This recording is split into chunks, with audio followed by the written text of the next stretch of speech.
ఓం గణపతయే నమః శ్రీ బాలాదేవ్యే నమః. ఈ వీడియోలో జాతకంలో రాహుదోషం అంటే ఏమిటి, రాహుదోషం ఏర్పడితే మన జీవితంలో ఏ విషయాలపై మన ఎలాంటి ప్రభావాన్ని చూపిస్తాడు, ఆరోగ్యపరంగా కావచ్చు, బంధుత్వాల్లో, కెరీరు, డబ్బు, వ్యక్తిత్వం. అలాగే వీడియో చివరిలో ఈ రాహు యొక్క అనుగ్రహం కలగాలంటే ఎలాంటి రెమెడీలు, పరిహారాలు పాటించాలి, మన పూజ కావచ్చు, మంత్రజపం అవ్వచ్చు, ఉపవాసం అవ్వచ్చు, రత్నధారణ, ఇలాగ అన్ని విషయాల గురించి పూర్తిగా తెలుసుకుందాం. ఈ వీడియో పూర్తిగా చూసినట్లయితే రాహు యొక్క అనుగ్రహం మనకు ఏ విధంగా కలుగుతుందని తెలుసుకోవడమే కాకుండా రాహు మీపై ఎలాంటి ప్రభావాన్ని చూపిస్తాడో అనేది కూడా తెలుసుకోవచ్చు.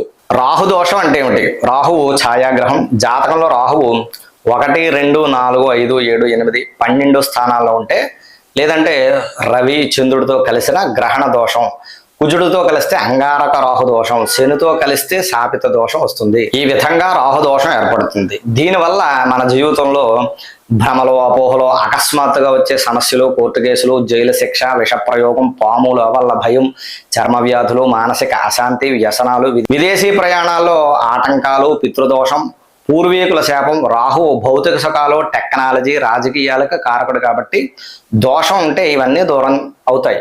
ఈ రాహు దోషం వల్ల కలిగే ప్రధానమైన నష్టాలు ఏమిటంటే మానసిక భ్రమ సంబంధమైన సమస్యలు, భ్రమలు, అనుమానం, లేనిపోని ఊహించుకోవటం, ఎప్పుడూ అనుమానం, భయం, మానసిక అశాంతి, దేని మీద తృప్తి లేకపోవటం, ఎప్పుడూ ఇంకేదో కావాలని తపన, చెడు అలవాట్లు, మద్యం, గుట్కా, డ్రగ్స్, గ్యాంబ్లింగ్, పోర్నుకు బానిస అవ్వటం, అబద్ధాలు చెప్పడం, తెలియకుండానే అబద్ధాలు చెప్తూ ఉంటారు, మోసం చేయటం, మోసపోవటం, పిచ్చి భయాలు, దెయ్యం భయం, తాంత్రిక భయం, పీడకలలో, అలాగే ఆకస్మిక నష్టాలు, అవమానాలు. రాహు అకస్మాత్తు కారకుడు. అకస్మాత్తుగా జరిగే సంఘటనకి, ఆకస్మిక ప్రమాదాలు, యాక్సిడెంట్లు, పాము కాటు, విషప్రయోగం, కరెంటు షాకు, అపనిందలు, చెయ్యని తప్పుగా నింద పడటం, పరువు పోవడం, పోలీస్ కేసులు, జైలు శిక్ష, మోసం, స్కాము, చీటింగ్ కేసుల్లో ఇరుక్కోవటం, ఆకస్మిక ధన నష్టం, షేర్ మార్కెట్, బెట్టింగ్, లాటరీల్లో మొత్తం పోగొట్టుకోవడం, ఉద్యోగం, పదవి అమాంతం పోవటం. ఆరోగ్య సమస్యలు. రాహు విషం, క్యాన్సర్, రహస్య రోగాల కారకుడు.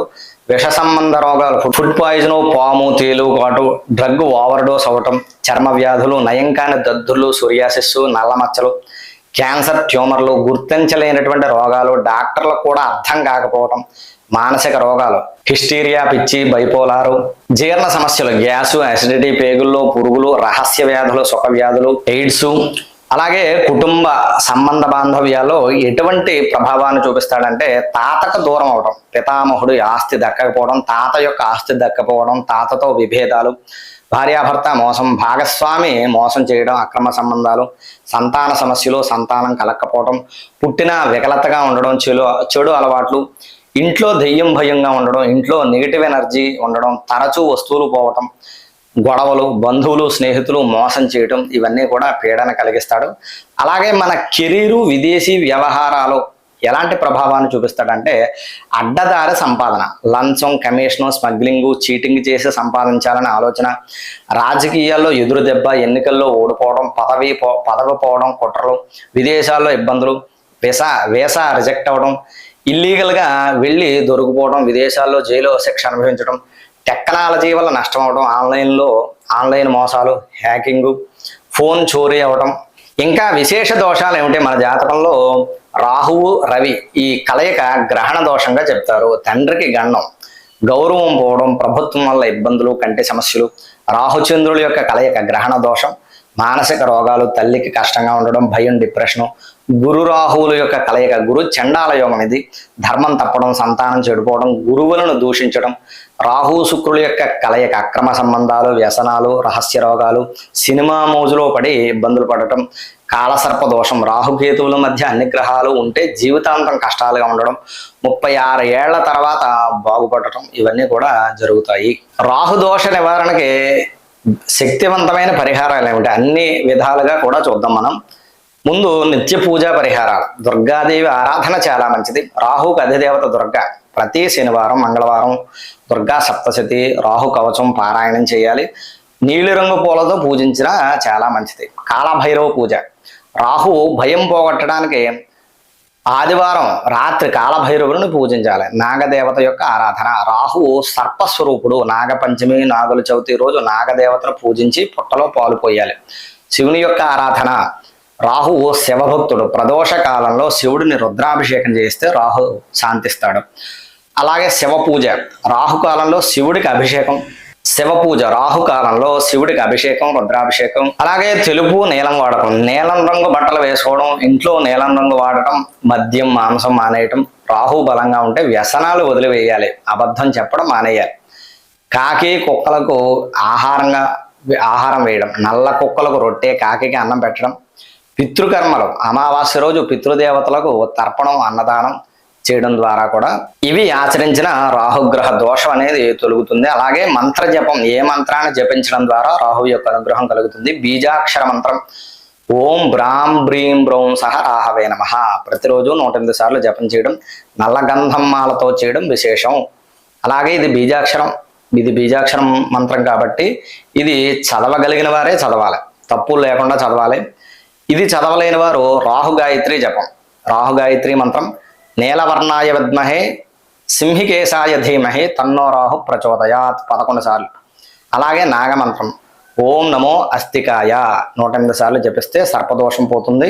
అయితే ఇప్పుడు చెప్పుకున్నటువంటి మంత్రాల్లో ఏది కుదురుతుందో ఆ మంత్ర జపాన్ని 18,000 సార్లు 40 రోజుల్లో పూర్తి చేయాలి. రాహు యొక్క అనుగ్రహం అనేది కలుగుతుంది. అలాగే దానాలు, ఏ దానాలు చేయాలి?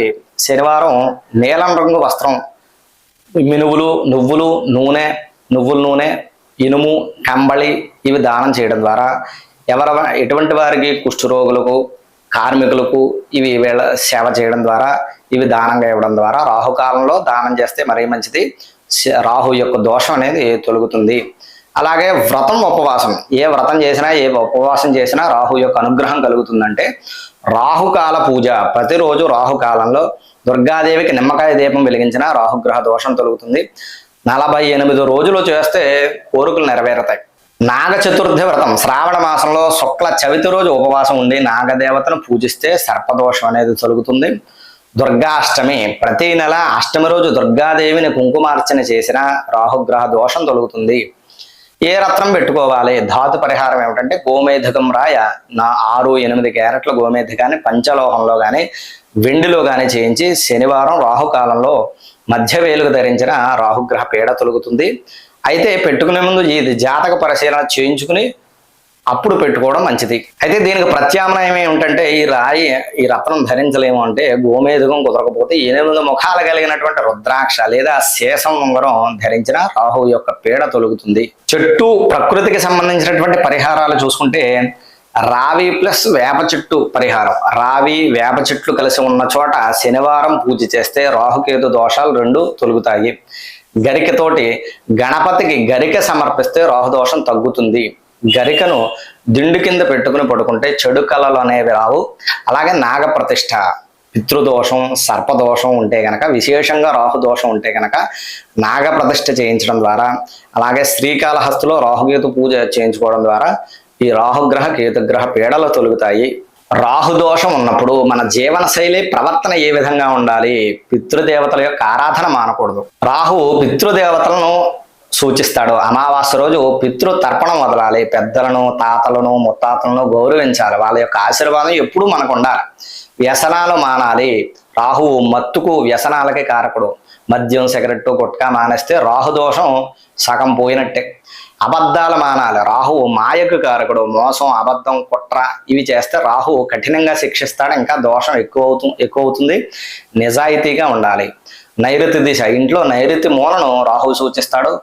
బరువుగా ఉండాలి. అక్కడ బీరువా, బరువైన వస్తువులు పెడితే రాహు బలం తగ్గుతుంది. అలాగే టాయిలెట్, ఇంట్లో టాయిలెట్ శుభ్రంగా ఉంచుకోవాలి. టాయిలెట్ సీట్ ఎప్పుడు మూసి ఉంచాలి. ఇది రాహు పరిహారాల్లో ముఖ్యంగా చెప్పవచ్చు.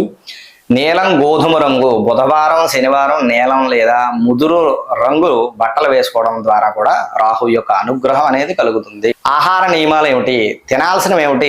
రాహుగ్రహ నియమాలు పాటించేటప్పుడు, పూజారాధన చేసేటప్పుడు అంటే మినువులు, వంకాయ, నల్ల ద్రాక్ష, ఉలవలు, శనివారం మినపగారెలు తినాలి. మానుకోవాల్సినవి ఏమిటి? ఏమి తినకూడదు రాహుగ్రహ పీడం ఉన్నప్పుడు అంటే శనివారం, బుధవారం మాంసాహారం అనేది తినకూడదు. మద్యం, వెల్లుల్లి, ఉల్లిపాయ మానేయాలి. రాహుకాలంలో భోజనం చేయకూడదు. అయితే మనకున్నటువంటి సమస్యను బట్టి ప్రత్యేకమైన పరిహారాలు ఏమిటి? కాల సర్పదోషంతో బాధపడేవారు రాహుకేతుల మధ్య అన్ని గ్రహాలు ఉంటే వచ్చేటటువంటి దోషం ఇది.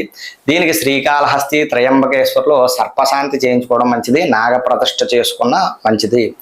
పితృదోషం అమావాస్య రోజు పిండ ప్రదానం, గయ్యలో పిండం పెట్టడం, కాకులకు అన్నం పెట్టడం చేయాలి. విదేశాలకు సంబంధించినటువంటి ఆటంకాలు ఉంటే బుధవారం దుర్గాదేవికి కొబ్బరికాయ కొట్టి 9 మంది కన్యలకు భోజనం పెట్టాలి. కోర్టు కేసులు, జైలు భయంతో బాధపడేవారు శనివారం కాలభైరవుడికి వడల గారెల మాల వెయ్యాలి. 8 మంది ఖైదీలకు అన్నదానం చేయాలి. మానసిక భ్రమలు, మానసిక అశాంతిగా ఉండేవారు దిండు కింద పిక్కరి ముక్క 4 లవంగాలు పెట్టుకుని పడుకుంటే చెడు కళలు, భ్రమలు తగ్గుతాయి. టెక్నాలజీ, రాజకీయంలో ఎదుగుదల కావాలి అంటే కనుక బుధవారం దుర్గాదేవికి నీలం రంగు వస్త్రం సమర్పించి ఓం దుమ్ దుర్గాయై నమః 1008 సార్లు జపించాలి. అయితే రాహుకు సంబంధించి చెప్పే విషయం ఏమిటంటే, రాహువు 18 ఏళ్ళు మహాదశ అంతర్దశలో తీవ్ర ప్రభావాన్ని చూపుతాడు. దోషంగా ఉంటే ఈ కాలంలో పరిహారాలు తప్పకుండా చేయాలి. రాహువు అకస్మాత్తుగా ఉన్నత స్థితికి తీసుకువెళ్ళగలడు, పాతాళానికి కూడా తొక్కేయగలడు. అందుకే రాహులా ఎదిగాడు అంటారు. మీ జాతకంలో రాహు ఏ స్థానంలో ఏ గ్రహంతో కలిశాడు, ఏ నక్షత్రంలో ఉన్నాడని చూసి పరిహారం నిర్ణయించుకోవడం మంచిది. అలాగే జాతక పరిశీలన చేయించుకుని ఈ రాహు దోషం ఎంత తీవ్రంగా ఉంది తెలుసుకుని దాన్ని బట్టి పరిహారం నిర్ణయం తెలుసుకుని చేయడం ఇంకా మంచిది. ఇది రాహువుకి సంబంధించినటువంటి వీడియో. రాహు దోషం ఏ విధంగా ఏర్పడుతుంది, దోషం ఉంటే కనుక మన జీవితంలో ఎలాంటి అంశాలు ఎలాంటి ప్రభావాన్ని చూపిస్తాడు అనేటటువంటి వీడియో. ఈ వీడియో నచ్చినట్లయితే లైక్ చేయండి, షేర్ చేయండి. ఇలాంటి వీడియోల కోసం మన ఛానల్ని సబ్స్క్రైబ్ చేయండి. అలాగే ఈ వీడియోకి సంబంధించినటువంటి అభిప్రాయాన్ని కామెంట్స్ రూపంలో తెలియచేయండి. అలాగే మీకు జాతక సంబంధంగా కానీ వాస్తు సంబంధంగా కానీ ఏదైనా సందేహాలు, సమస్యలు ఉంటే మమ్మల్ని సంప్రదించవచ్చు. మా యొక్క ఫోన్ నెంబర్ది. మరొక వీడియోలో మరలా కలుద్దాం. అంతవరకు స్వస్తి.